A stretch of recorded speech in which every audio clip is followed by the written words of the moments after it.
Libreville, une vieille passerelle en bord de mer, située exactement en face du palais présidentiel. En 1895, c'est ici que le paquebot vide de Pernambouc accoste. Un homme, un captif est débarqué. C'est un chef religieux musulman que les colons français ont voulu éloigner du Sénégal, Cheikh Amadou Bamba.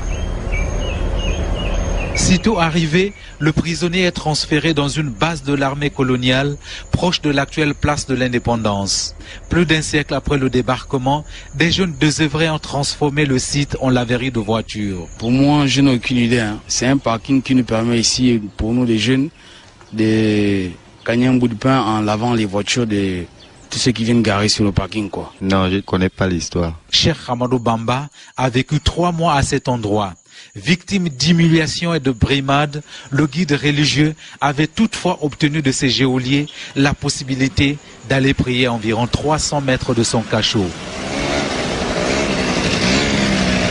Un des premiers Sénégalais arrivés au Gabon supplia l'administration coloniale de bâtir une mosquée sur les lieux où priait le cheikh. C'est la naissance de la mosquée centrale de Libreville, l'une des plus grandes et plus anciennes du pays. Tcherno Oumar Khan, imam de la mosquée. Nos aînés qu'on a trouvés ici qui nous ont dit que la mosquée était construite par un Sénégalais qui s'appelait Al-Hajj Ndarembaï. Ils l'ont demandé la bénédiction. Il les a donné les bénédictions. Ce qu'ils cherchaient, ils ont trouvé. Ils l'ont demandé. Il peut lui récompenser quoi? Il dit que je veux une mosquée. Ils l'ont construit la mosquée. Ils l'ont écrit même des bons. Quand il part dans les boutiques, on le donne les fers et tout ce que la construction demande. C'est comme ça qu'on a compris, oui. Selon les Mourides, ces premiers mois d'exil de Cheikh Amadou Bamba au Gabon donnent lieu à un véritable miracle. En 1895, après 3 mois de captivité, les colons choisissent la junte qui se trouve au quartier Montagne Sainte pour fusiller le cheikh. Un fidèle mouride trouvé sur place témoigne de ce qui s'est produit ce jour-là. Ce que j'ai appris dans l'histoire, il y avait 12 tireurs de lutte avec le chef. Donc ils voulaient fusiller le chef à Montagne Sainte. Donc c'est comme ça que Dieu a fait que tous les gens qui voulaient le tuer, on les a trouvés morts. Et on ne sait même pas ce qui les a tués. Donc ça aussi c'est un miracle de Dieu.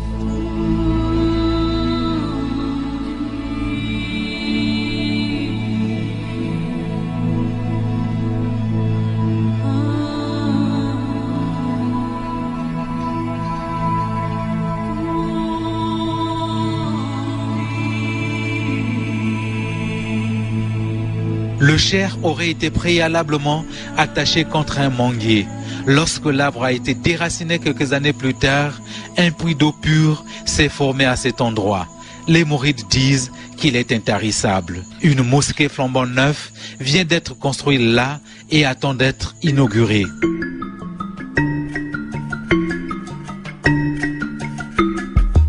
Les colons ont-ils pris peur?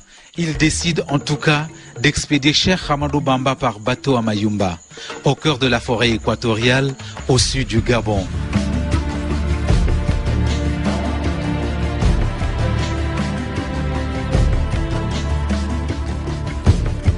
Plus d'un siècle après, Mayumba est demeurée l'une des localités les plus difficilement accessibles du Gabon. Pour s'y rendre, il faut d'abord prendre l'avion pour Tchibanga, la ville la plus proche. Bon après-midi, mesdames, messieurs, bienvenue à bord de Ambrio Sampa de la compagnie nationale en destination de Tchibanga et moi, le commandant du bord, c'est M. Monet, assisté par... Arrivé à Tchibanga, un taxi brousse nous embarque à 17h. Mayumba est encore à 118 km. La piste en travaux est chaotique. Entre les bourbiers et les pannes de la vieille Mitsubishi, il faudra 3 heures pour parcourir les 118 km. À l'entrée de Mayumba, il faut encore franchir le fleuve Bagno. Mais le bac a terminé son service depuis 18h. Il pleut abondamment. Ce n'est qu'à minuit qu'un pêcheur passe par là et nous fait traverser.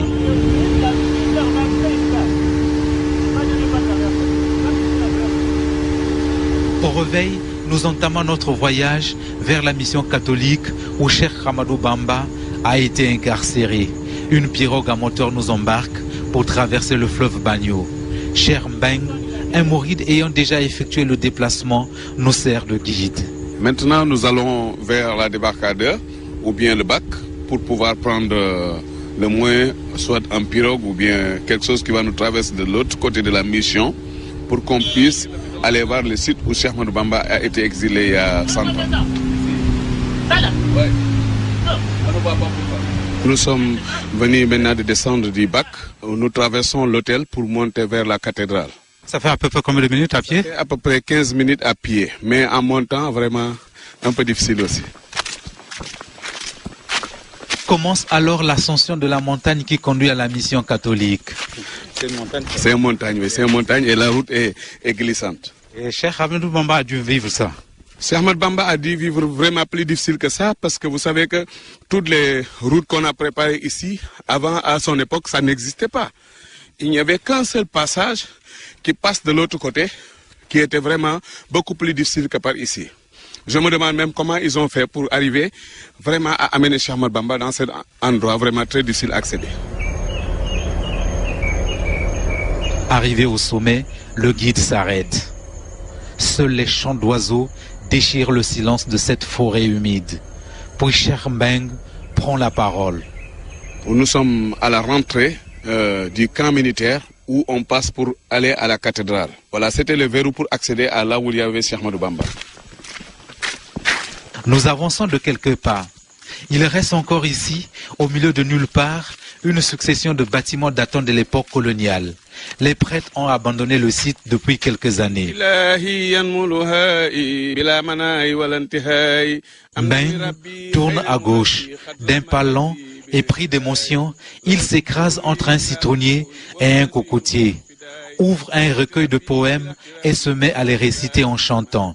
Ce sont des textes écrits par Cheikh Ahmadou Bamba pendant sa détention ici à Mayumba. Venir réciter le poème de Cheikh Ahmadou Bamba à l'endroit où il était Mayumba il y a 100 ans, vraiment réciter les mêmes khassaïd que Cheikh Ahmadou Bamba a écrit ici, vraiment c'est un grand plaisir. Vraiment, c'est un message fort aussi pour toute la communauté mourite. Là où je suis, toute mourite, où ils se trouvent dans le monde, ils se sentent avec moi dans l'endroit précis où je suis, de lire le khassaïd où Cheikh Ahmadou Bamba a appelé Mawahibu Nafi Madaï Safi. C'est-à-dire la générosité des dons de tout ce que le bon Dieu l'a donné, qu'il a récité ici sur cette khassaïd. Khassaïd, ça veut dire ces écrits-là.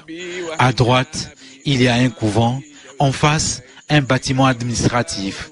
Juste à côté, une cloche inoxydable et à gauche, une imposante cathédrale. Le lieu de détention de Cheikh Ahmadou Bamba était là, quasiment au centre. Ici, c'est l'endroit exact où Cheikh Ahmadou Bamba a séjourné 5 ans. Sur le cocotier? Non, à l'époque, peut-être ce cocotier n'existait pas, mais c'est la place, l'endroit. Depuis vraiment une quarantaine d'années, les Sénégalais viennent se rendre ici parce qu'ils ont trouvé des personnes qui ont été existantes à l'époque, il y a 40 ans.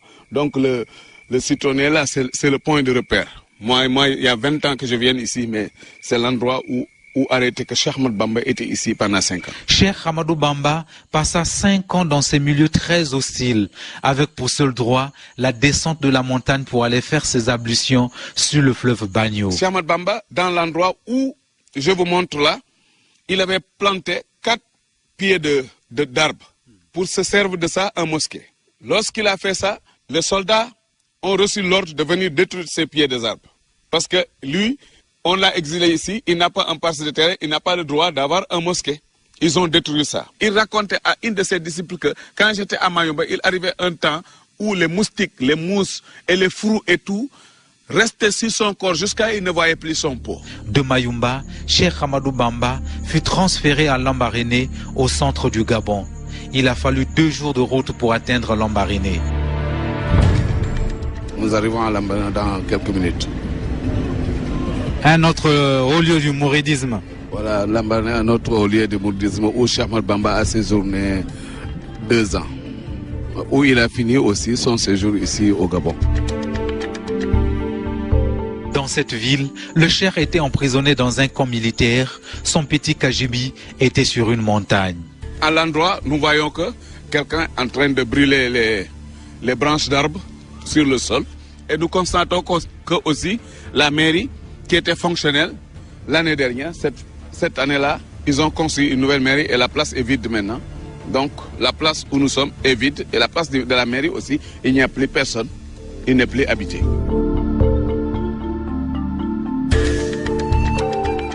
Comme à Mayumba, le cheikh avait le droit de descendre le fleuve Ogoué pour faire ses ablutions. 3 mangués ont poussé à cet endroit symbolique. On est à Lambarna, juste au bord de l'Ogoué, là où Cheikh Ahmadou Bamba venait presque tous les jours pour venir faire son ablution de la prière. C'était tous les matins et tous les soirs, à chaque fois qu'il en a besoin de l'eau, c'est ici qu'il se rendait pour pouvoir faire son ablution de la prière. Est-ce que vous pensez que le colon lui permettait de le faire?